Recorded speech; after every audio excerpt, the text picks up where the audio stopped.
Hai Sobat Rebahan, selamat datang di channel hiburan kaum rebahan.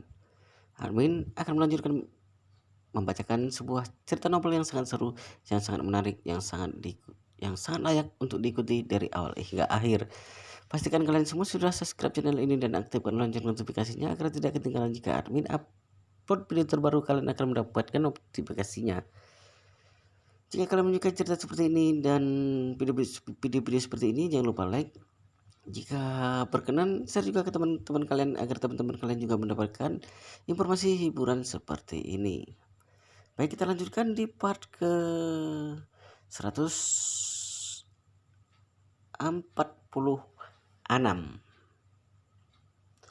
di mana di part ini bertepatan dengan bab ke 692.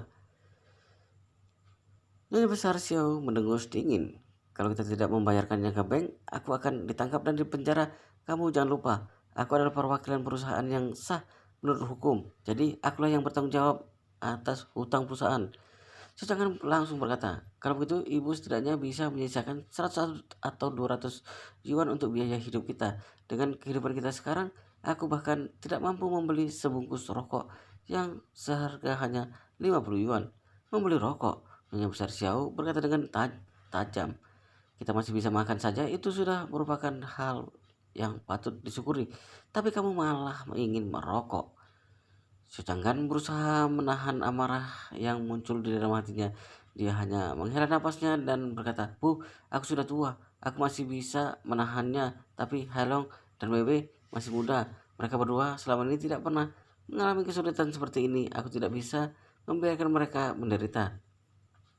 Nyonya Besar Xiao mendengus dan berkata, aku tidak peduli, semakin ke sini kita harus hidup hemat dengan mengurangi konsumsi makanan kita. Kita harus menghadapi ini bersama-sama. Begitu perkataan ini terlontar, Xiao Helong dan Xiao Wei menjadi kesal. Selama ini mereka berdua selalu dimanja. Mereka tidak pernah mengalami kesulitan apapun sejak Ken Hokian melarikan diri dengan membawa uang keluarga mereka. Mereka harus menjalani kehidupan yang sangat sulit.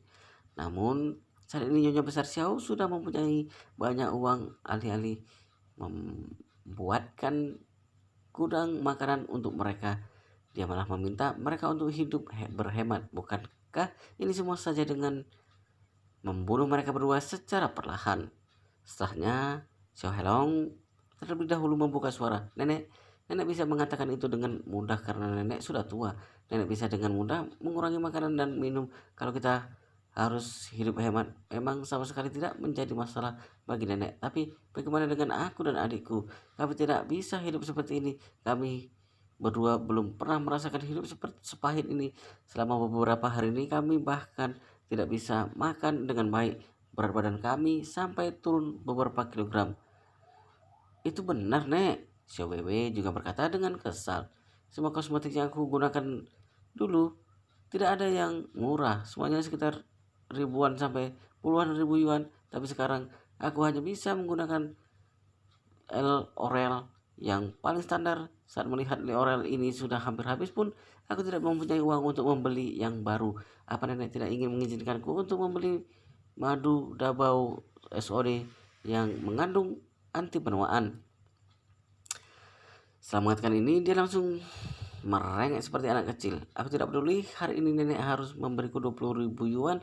Aku akan pergi membeli satu set LA Mer. Kalau tidak, wajahku ini akan benar-benar hancur. Nyonya Besar Xiao mendengus dingin. Kita sudah menjadi semiskin ini, tapi kamu masih sempat-sempatnya memikirkan Lamer. Apa kamu apa madu dabau SOD itu tidak bagus? Dasar anak tidak berguna. Bahkan untuk mendapatkan Shoyikian saja kamu tidak becus. Kalau dulu kamu berhasil mendapatkan pria itu, apa keluarga kita akan menjadi seperti sekarang ini?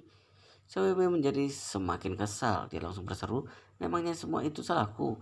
Shoyikian dijadikan orang yang inkompeten oleh Yichen. Sebelum dia menjadi seperti itu, aku berhasil merayunya dengan baik. Jangan lupa, dia memberiku 5 juta yuan dan juga memberi puluhan juta yuan untuk keluarga Xiao. Lantas kenapa? Nyonya Besar Xiao berkata dengan ketus. Bukankah pada akhirnya dia meninggalkanmu? Kalau kamu orang yang berguna, meskipun dia menjadi inkompeten seperti itu, kamu pasti bisa membuatnya tetap bertahan denganmu. Memangnya dasarnya kamu saja yang tidak becus. Sejak tadi Si Cangkun masih berusaha menahan amarahnya, tapi begitu mendengar ibunya mengata-ngatai putrinya seperti itu, dia tidak bisa lagi menahannya. Dia langsung berseru, "Bu, mengenai masalah Wewe dan Xiao Yikian, dia sudah menuruti perintahmu dengan baik. Tapi mengapa ibu malah mengatakan lainnya seperti itu? Tolong ibu jangan melemparkan batu ke orang yang sudah jatuh ke dalam lubang. Semua ini salah ibu juga. Ibu sendiri yang menghancurkan jembatan yang sedang dilalui olehnya." Nyonya Besar Xiao mendengus dingin.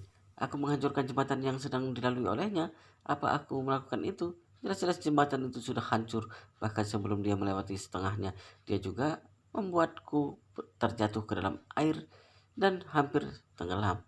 Si Cangkun berkata dengan marah, "Bu, tadi aku hanya meminta satu hal kepada ibu.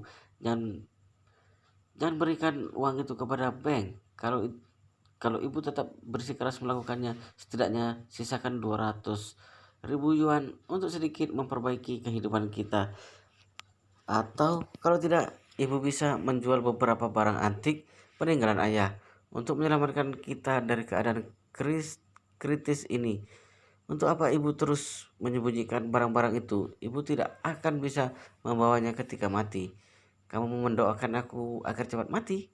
Nyonya Besar Xiao marah besar dan berkata dengan dingin, "Kalian bertiga ingin berbalik menyerangku ya?" Suara Nyonya Besar Xiao langsung berubah dalam sekejap, terdengar sangat tajam dan menakutkan. Dia tidak menyangka bahwa Xiao Changgan yang selama ini selalu menyanjungnya dan patuh kepadanya ternyata berani menyerangnya. Dia bahkan berani berkata kasar kepadanya seperti ini. Tepat pada saat ini dia baru menyadari bahwa putranya dan kedua cucunya ini tidak benar-benar mengikutinya dengan sepenuh hati. Mereka bertiga hanyalah parasit yang menempeli dirinya, yang selalu memikirkan cara untuk bisa mendapatkan nutrisi dari tubuhnya.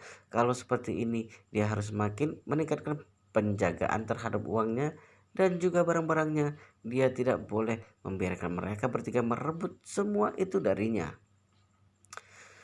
Setelah pertikaian yang terjadi antara Nyonya Besar Xiao dan Xiao Chu Changgan, sebuah retakan yang tidak dapat disembuhkan muncul di hati mereka berdua. Pada akhirnya Nyonya Besar Xiao hanya mengambil 50.000 yuan untuk biaya hidup keluarga mereka yang beranggotakan 4 orang, sedangkan untuk sisa uangnya yang seluruhnya dia bayarkan kepada 2 bank untuk membayar sebagian hutangnya. Setelah pihak bank menerima pembayaran ini, penanggung jawab Departemen Penagihan juga sangat menjaga harga dirinya yang besar Xiao. Dia mengatakan bahwa pihak bank akan memberikan perpanjangan waktu kepada keluarga Xiao untuk melunasi semua hutangnya. Nyonya Besar Xiao akhirnya bisa menghela nafas lega. Sampai sekarang dia masih mengharapkan agar grup Xiao bisa bangkit kembali. Selama kebangkrutan perusahaan bisa sedikit ditunda, mungkin dia masih punya kesempatan untuk memperbaiki semuanya. Siapa tahu suatu saat nanti ada sosok seperti Xiao Yikian yang akan muncul. Kita tidak pernah tahu, bukan? Baginya saat ini keluarga Xiao sedang menghadapi masalah yang sangat besar. Namun kalau dipikir-pikir, masalah yang mereka hadapi hanyalah hutang sebesar puluhan juta yuan. Kalau keluarga mereka benar-benar bertemu dengan seorang bos besar seperti Xiao Yikian, lalu orang itu dengan mudah memberi mereka sedikit harta yang dia miliki, maka sepertinya grup Xiao benar-benar bisa bangkit kembali. Kalau dibandingkan dengan Nyonya Besar Xiao yang penuh dengan angan-angan dan penantian, saat ini Xiao Changgan terlihat sangat frustasi. Nyonya Besar Xiao hanya menyisakan uang 50.000 yuan dari hasil penjualan furnitur kepada Xiao Changkun, dan uang 50.000 yuan ini masih ada di tangannya. Saat ini Xiao Changgan benar-benar tidak mempunyai apa-apa. Dia benar-benar berada di tahapan bahkan untuk membeli satu bungkus rokok saja tidak mampu. Pada malam harinya Nyonya Besar Xiao hanya mengambil 20 yuan untuk membeli bahan makanan. Yang dia beli adalah seikat kubis yang sudah tidak segar dan 1/4 kilogram daging babi. Xiao Changgan benar-benar kesal kepadanya. tetapi dia tidak bisa berbuat apa-apa. Dia hanya bisa menahan amarahnya di dalam hatinya. Dan pada saat yang sama dia juga berusaha keras untuk mempelajari gerak-gerik Nyonya Besar Xiao untuk mengetahui kira-kira di mana wanita tua itu menyembunyikan barang-barang antik peninggalan Tuan Besar Xiao. Ketika anggota keluarga Xiao sedang mengeluhkan kehidupan mereka yang begitu miskin sampai harus memakan sup yang rasanya seperti air kobokan, Xiao Changkun dan seluruh keluarganya sudah mulai pindah ke villa baru mereka di Thomson kelas atas keesokan paginya. Karena mereka sudah membeli furnitur baru untuk mengisi villa tersebut, jadi mereka tidak perlu membawa barang-barang besar saat pindah. Mereka berempat hanya mengemasi pakaian dan keperluan sehari-hari masing-masing, serta mengemasi peralatan makan dan peralatan dapur. Mereka menyewa sebuah mobil pengangkut barang untuk memindahkan semua barang mereka ke sana sekaligus. Suasana hati Cichen saat ini sangat baik karena ketika dia membersihkan kamar tidurnya, dia sengaja bertanya kepada Securan apakah dia ingin meninggalkan gulungan alas tidur yang biasa dia gunakan untuk tidur atau ingin membawanya. Securan menjawab pertanyaan dengan malu-malu, bukankah kamu mengatakan bahwa kamu ingin naik tingkat? Lantas untuk apa membawa benda itu? Begitu mendengar jawabannya, Ye Chen menjadi sangat gembira. Setelah mobil mengangkut barang tiba di Thomson kelas atas, Xiao Changkun memasang beberapa party popper di depan pintu masuk sebagai perayaan atas kepindahan mereka ke villa baru. Setelah itu mereka berempat mulai membersihkan kamar tidur mereka masing-masing. Yichen dan Xiao Churan membersihkan kamar tidur utama di lantai 2, Mana membersihkan kamar tidur utama di lantai 3 seorang diri. Sedangkan Xiao Changkun membersihkan kamar berukuran kecil yang terletak di sebelah kamar istrinya seorang diri pula. Sepertinya yang dia katakan kemarin dia ingin bisa ranjang dengan Manlan. Manlan terlalu malas untuk bertengkar dengan pria itu lagi. Lagi pula dia akan tidur di kamar tidur utama lantai 3. Sedangkan untuk Xiao Changkun, pria itu bisa tidur dimanapun yang dia inginkan. Bagaimanapun saat ini dia masih kesal kepadanya. Jadi dia sangat senang kalau bisa ranjang seperti ini dengannya. Namun Securan merasa sedikit tidak nyaman. Meskipun hubungan kedua orang tuanya selama ini memang tidak begitu baik, tetapi mereka sudah hidup bersama selama 20 tahun lebih. Kalau mereka tiba-tiba pisah ranjang seperti ini, hal ini benar-benar membuatnya tidak nyaman. Tetapi dia juga tahu sebagai anak mereka, dia tidak boleh terlalu mencampuri urusan kedua orang tuanya. Jadi dia berpikir untuk membiarkan mereka pisah ranjang dulu seperti ini. Saat mereka sudah kembali tenang, dia baru akan meminta mereka untuk memikirkan masalah ini lagi baik-baik. Kalau mereka berdua bisa melewati masalah ini dengan baik, maka hubungan mereka kedepannya pasti akan menjadi lebih baik. Yi Chen dan Xiao Chaoran sudah hampir selesai membersihkan kamar tidur mereka. Dong Rolin juga sedang berada di dalam taksi yang menuju ke sini. Barang bawaannya tidak banyak, dia hanya membawa 2 koper dan 1 tas tangan.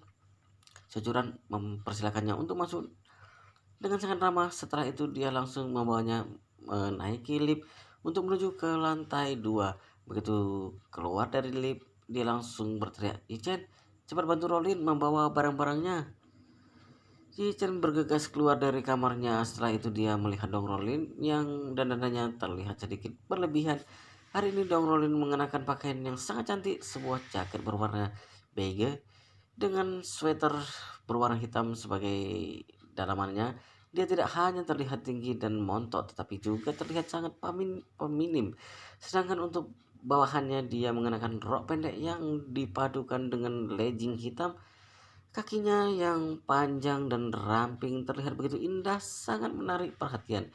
Begitu melihat Yichen, wajah kecil Dong Rolin langsung memerah. Dia melambai-lambaikan tangan ke arahnya dengan sedikit gugup dan berkata, "Yichen, untuk kedepannya mohon bantuannya ya." Yichen tersenyum tipis lalu mengangguk dan berkata, "Selamat datang." Sebenarnya Yichen merasa sedikit tidak nyaman, tapi dia tidak bisa berbuat apa-apa. Dia tahu kalau Dong Rolin menyukai dirinya. Kalau wanita itu hanya menyatakan perasaannya kepadanya, dia bisa mengabaikannya begitu saja. Dia bisa langsung menolaknya ataupun menutup telinganya. Namun saat ini dia tiba-tiba saja pindah ke sini dan akan tinggal satu atap dengannya. Hal ini benar-benar membuat kepalanya pusing. Tetapi tentu saja dia tidak bisa menunjukkan gelagat aneh di depan Securan. Securan menuju ke arah dua koper berukuran besar yang dibawa oleh Dong Rolin, lalu berkata kepada Yi Chen, tanganmu sangat kuat, tolong bantu bawakan koper Rolin ke kamarnya ya. Baiklah, Yi Chen mengangguk, lalu menyeret dua koper milik Dong Rolin ke kamar yang sudah disiapkan untuknya. Dong Rolin mengikutinya masuk ke dalam kamar. Ada rasa bahagia yang muncul di dalam hatinya. Dia berpikir setelah ini dirinya bisa semakin dekat dengan Yi Chen.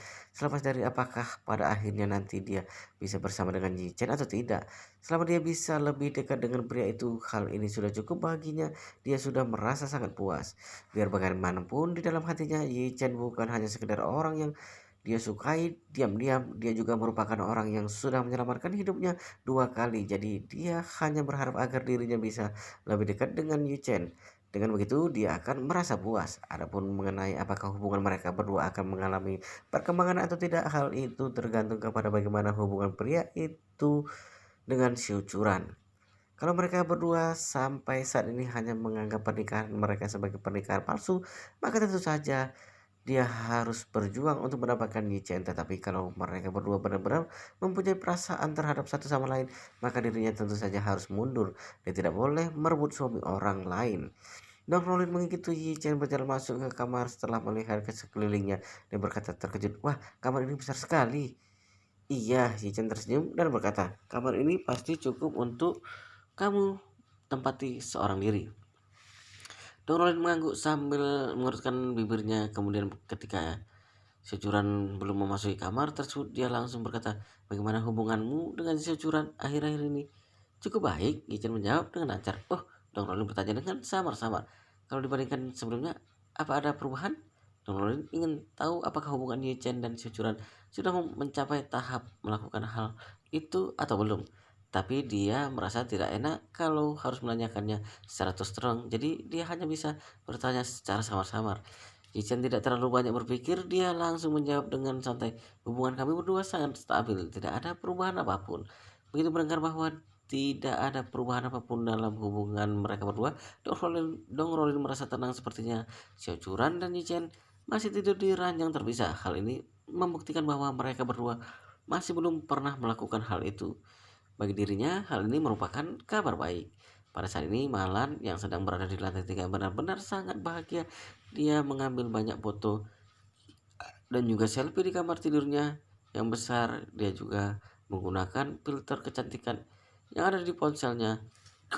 Setelah itu, dia mengambil beberapa foto di ruang tamu di dalam kamarnya dan juga foto bagian dalam kamarnya yang diambil dari luar secara seksama, lalu mempostingnya ke lingkaran teman yang di WeChat.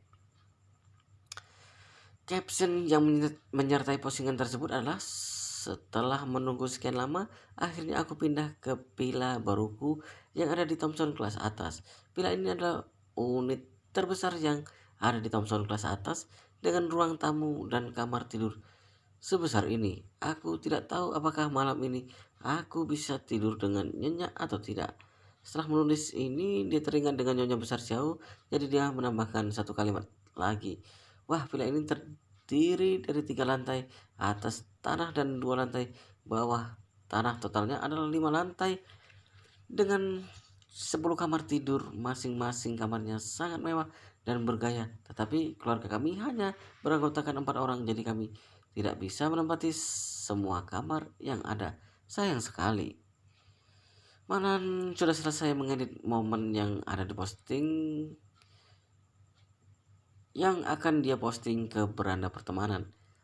Dia juga sengaja menambahkan beberapa emotion malu di belakang captionnya. Setelah itu, dia mencari lokasi Thomson kelas atas, lalu mengklik opsi bagian dengan perasaan bahagia. Begitu postingan ini terkirim, langsung banyak sekali orang yang menyukai dan mengomentari postingannya. Komentarnya dipenuhi dengan ungkapan kagum dan iri kepadanya. Mereka mengagumi betapa mewahnya villa yang dia miliki. Biar bagaimanapun, tidak ada seorang pun yang menyangka bahwa Malan bisa tinggal di villa kelas atas yang bernilai lebih dari 100 juta yuan. Hal ini benar-benar melebihi ekspektasi semua orang yang mengenalnya. Di sisi lain, pada waktu yang sama, keluarga Xiao sedang mengelilingi semangkuk sup kubis yang ditambahkan dengan tulang bebek. mereka memakannya sambil menahan air mata kepahitan. Nyonya besar Xiao sampai mati pun tidak akan mau melepaskan uangnya. Dia juga sangat kesal dengan perlawanan yang diberikan oleh Xiao Changgan dan kedua anaknya. Kemarin dia sengaja ingin membuat mereka menderita seperti ini. Jadi saat dia pergi berbelanja pagi tadi, dia hanya membeli satu tulang bebek dan dua buah kubis. Dia hanya mencincangnya dan langsung merebusnya di dalam panci.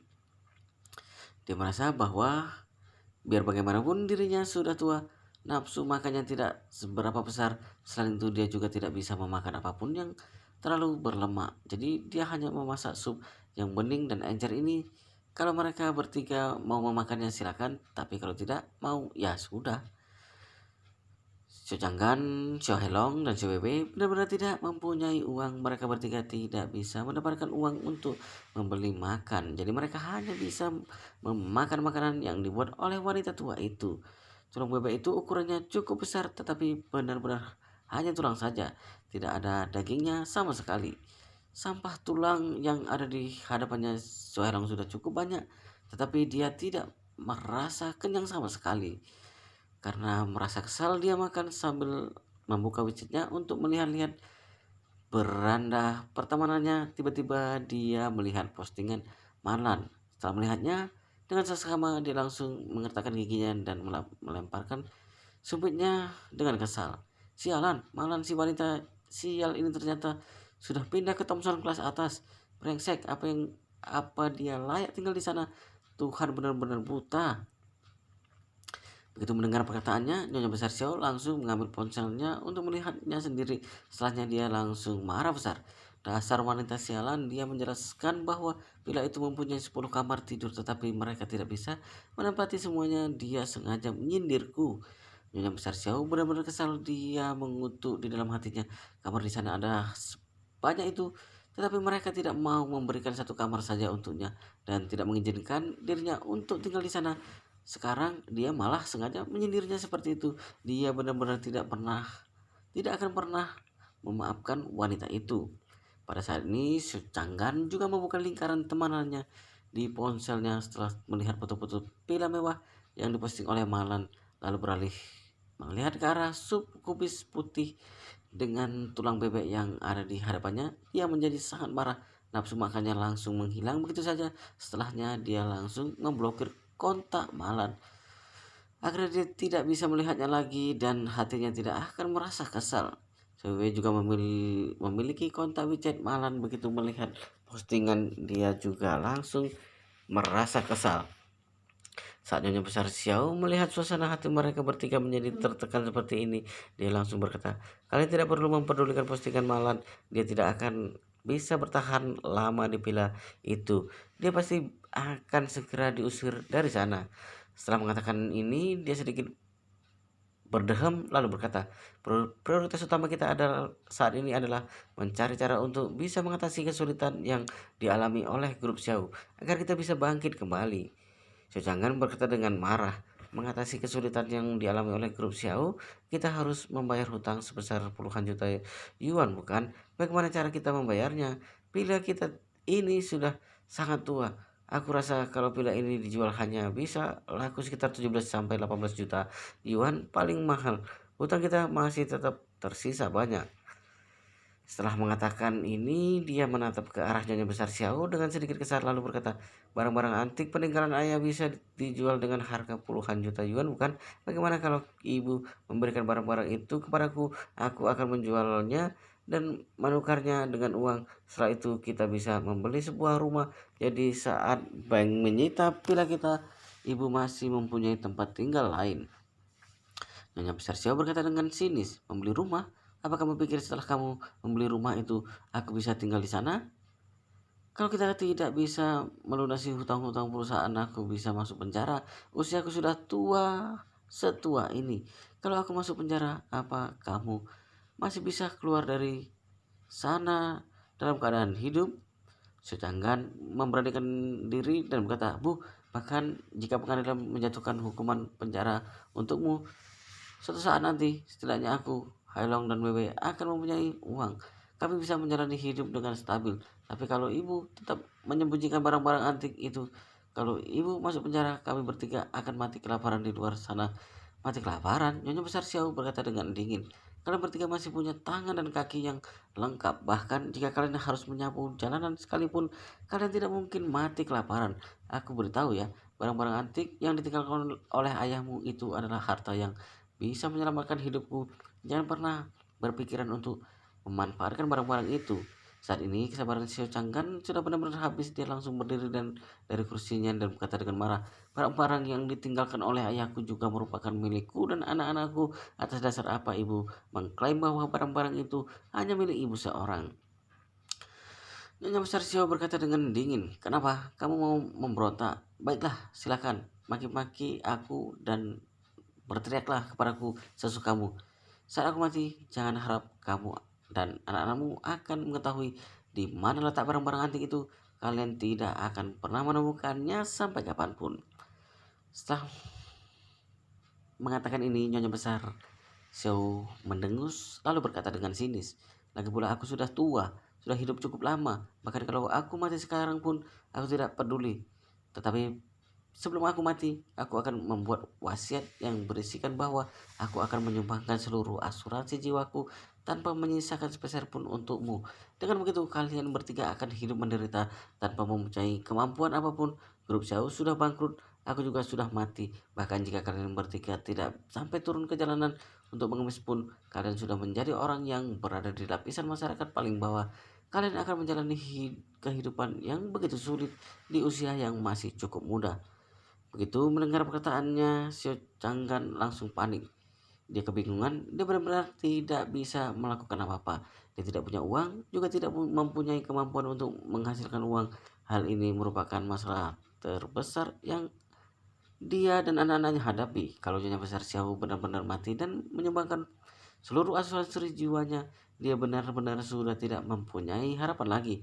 Oleh karena itu, dia hanya bisa menahan amarahnya kembali dan berkata kepada ibunya dengan rendah hati, Bu, maafkan aku terlalu gegabah, tolong jangan seperti itu. Nyonya Besar Xiao mendengus dingin lalu berkata dengan angkuh, aku sudah menduganya.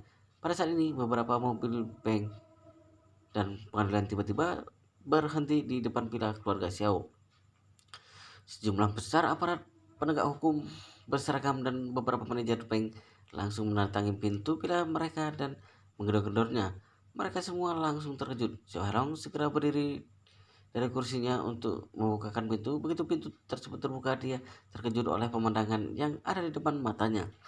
Tepat pada saat ini, orang-orang tersebut langsung menerobos masuk ke dalam dan juga memerintahkan para penjaga keamanan untuk mengepung tempat ini. Setelah itu, seorang penanggung jawab dari pihak pengadilan berjalan memasuki villa dan berkata kepada Nyonya Besar Xiao yang sedang makan, apakah Anda adalah orang yang bertanggung jawab atas grup Xiao? Tanpa menunggu Nyonya Besar Xiao menjawab pertanyaannya, orang tersebut langsung berkata lagi dengan terus terang, atas nama pengadilan distrik, saya secara resmi memberitahukan bahwa Anda beberapa kreditur Anda sudah bersama-sama mengajukan permintaan ke pengadilan untuk menyita grup Xiao dan juga seluruh aset atas nama Anda. Kami menyita grup Xiao dan juga seluruh aset atas nama Anda untuk memaksa Anda untuk memenuhi kewajiban pembayaran hutang Anda. Nyonya Besar Xiao langsung berseru, aku baru saja membayarkan hutangku ke bank sebanyak 1 juta yuan lebih. Manajer bank juga mengatakan kepadaku bahwa aku diberikan perpanjangan waktu untuk melunasi hutang. Mengapa kalian langsung berubah pikiran seperti ini? Lawan berbicara berkata, bank menganggap bahwa Anda tidak mempunyai profitabilitas.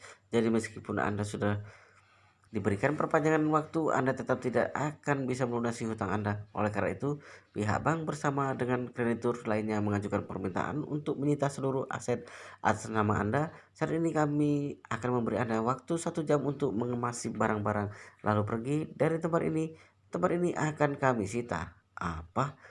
Nyonya Besar Xiao berdiri dari kursinya dengan tubuh yang gemetaran kemudian berseru, menyita seluruh aset atas namaku. Kenapa kalian melakukan itu? Lawan berbicara berkata dengan dingin, tentu saja karena Anda tidak bisa melunasi hutang Anda. Selain itu, jangan salahkan saya karena tidak mengingatkan Anda. Kalian hanya boleh membawa pakaian, perlengkapan mandi, dan peralatan rumah tangga yang kalian gunakan sehari-hari. Sedangkan untuk uang tunai, barang mewah, dan barang berharga harus ditinggalkan. Wow, ceritanya sampai di sini sangat menarik sekali, guys. Dan kita sangat penasaran untuk cerita selanjutnya. Tapi sepertinya part ini di video ini cukup di sini dulu, dan kita lanjutkan di part berikutnya di video selanjutnya. Pastikan kalian sudah subscribe channel ini dan aktifkan lonceng notifikasinya agar tidak ketinggalan jika admin upload video terbaru, kalian akan mendapatkan notifikasinya. Jika kalian menyukai cerita seperti ini, video seperti ini, jangan lupa like. Jika berkenan, share juga ke teman kalian agar teman kalian juga mendapatkan informasi hiburan seperti ini. Baik, kita lanjutkan di part berikutnya di video selanjutnya.